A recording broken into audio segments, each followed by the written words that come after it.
Del periodismo con nuestro invitado a continuación.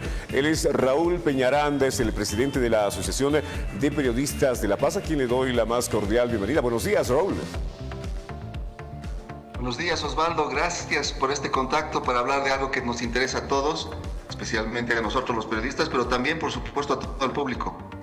A ver, Raúl, ¿qué entendemos por periodismo? Se dice que el periodismo es la realidad, ¿no? Es el registro de un momento de la realidad para procesar esta información y luego difundirla, bueno, analizarla y luego difundirla por algún medio de comunicación. ¿Cómo está el periodismo en el país?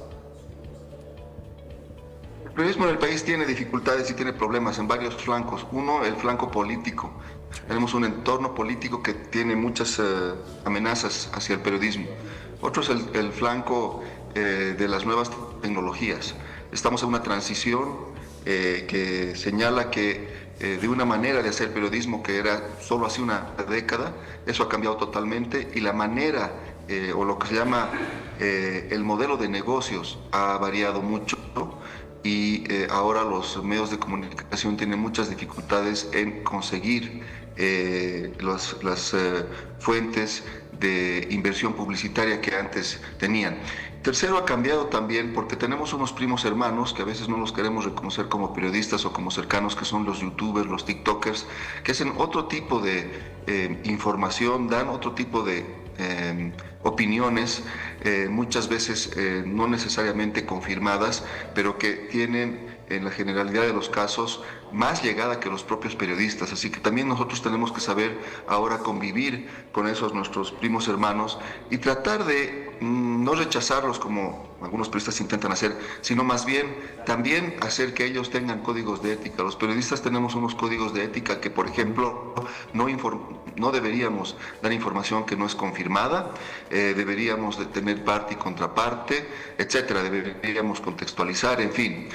Los youtubers, tiktokers no necesariamente están forzados a hacerlo porque no tienen códigos de ética y quizás ese debería ser un debate en el futuro. Pero sí, yo creo que todos esos son los flancos que ahorita están afectando a nuestro oficio. Hasta hace unos pocos años, Osvaldo, los periodistas teníamos el monopolio de la información. Éramos nosotros quienes decidíamos qué sabía o cómo se informaba el público, de qué se informaba. Y eso ha terminado.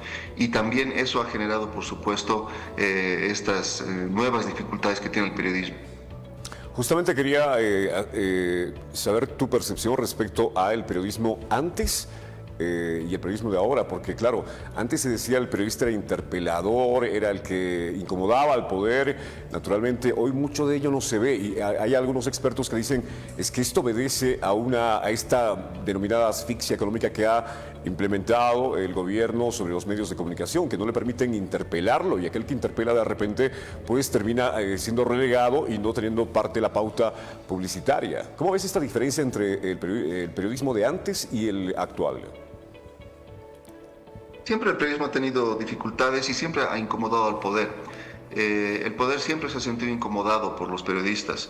Por supuesto, en épocas de dictadura era más esa amenaza y también eran mucho más fuertes las presiones contra los periodistas, ¿no? Y luego en democracia, digamos, para hablar de nuestro caso, los últimos 40 años, el periodismo empezó a tener un rol fundamental en nuestra sociedad. También hay que hacer notar de todas maneras que siempre nuestra economía ha sido pequeña, nuestras fuentes de financiamiento publicitario siempre han sido pequeños comparados con cualquier otro país de la región. Pero efectivamente el gobierno, primero Evo Morales, el gobierno actual, han utilizado la pauta publicitaria para reducir la capacidad crítica de los medios, premio o castigo. Y la han aumentado muchísimo comparado con el pasado, muchísimo.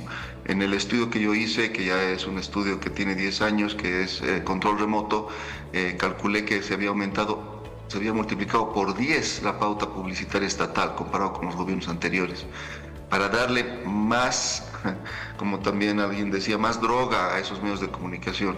luego te quitan la droga y ya no puedes vivir. Entonces, eso es así. Sin embargo, por ejemplo, para mencionar el caso del portal que yo dirijo, que es Brújula Digital, nosotros nunca hemos tenido pauta publicitaria estatal desde hace 6 años que tiene el portal y siempre hemos sido críticos. Yo creo que los periodistas tenemos esa capacidad para decir lo que tenemos que decir, ser críticos, intentar en lo más posible identificar cuáles son los problemas del gobierno, y eso lo hacemos los periodistas. A veces también somos hipercríticos nosotros mismos, no, que nos servimos, que ya estamos en crisis. Parcialmente cierto. Si ahora el gobierno actual tiene todas las dificultades que tiene y la gente habla en el minibús de todos los problemas que tiene el gobierno, hechos de corrupción, problemas, dificultades, ¿de dónde sale esa información? De los medios de comunicación sale esa información. Entonces, no es que todo el pasado siempre fue mejor. Ahora, con más dificultades, creo que los periodistas seguimos haciendo un trabajo importante, valioso, de denuncia, de hacer notar los problemas. Creo que eso se mantiene pese a las dificultades que he mencionado, que son políticas, que también es la crisis de la industria, etcétera. Bien, quiero volver un poquito atrás y hablar de esta migración del papel a la pantalla, que ha de alguna forma también derivado en una relación laboral un tanto especial, porque muchos medios se han ido desmarcando, ¿no?, de los periodistas, prefieren de repente freelancers y bueno, han ido ya cerrando con sus ediciones impresas. Ahí podemos observar, por ejemplo, esta publicación donde se establece que La Razón justamente ha anunciado su última edición impresa y que se va a convertir en un medio 100% digital. Como tú decías, el modelo de negocio ha cambiado. Exacto, esa transición entre el papel y lo digital está siendo demasiado larga, en el sentido de que se esperaba que al pasar los periódicos del papel a lo digital, también la publicidad iba a acompañar, pero no acompañó a la misma velocidad. La publicidad empezó a ver otras opciones. Mientras había un modelo anterior, un modelo de negocio anterior, el papel era valioso. Los inversionistas de publicidad deseaban poner su publicidad allí, verse allí. Pero luego eso cambia y no alcanzó a llegar ese cúmulo publicitario a lo digital, pese que en lo digital habían muchos más lectores. Esa es la paradoja. Muchos más lectores en lo digital, por ejemplo, el periódico La Razón, otros periódicos, que su versión en papel. Pero esa publicidad no llegó. Y en el momento dado, cuando podía haber llegado, se desvía a los influencers, a los tiktokers, a los youtubers, porque la publicidad considera que esos también tienen una capacidad para, obviamente, dar a conocer y difundir los productos que la publicidad desea difundir. Así que eso es lo que tenemos ahora, ¿no?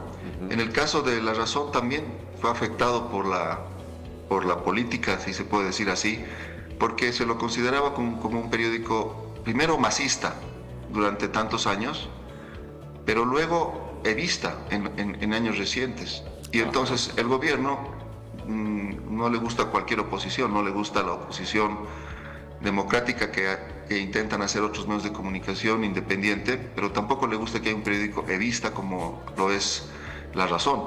Entonces, creo que eso es algo que también ha terminado afectándolo, porque el gobierno actual, de ser aliado del MAS al principio, cuando estaban unidos Arce y Evo, y darle mucha publicidad estatal que salva al periódico después de la transición democrática y el gobierno transitorio de Áñez, y que ya venía con problemas el periódico antes del fin del ciclo de Evo Morales anterior.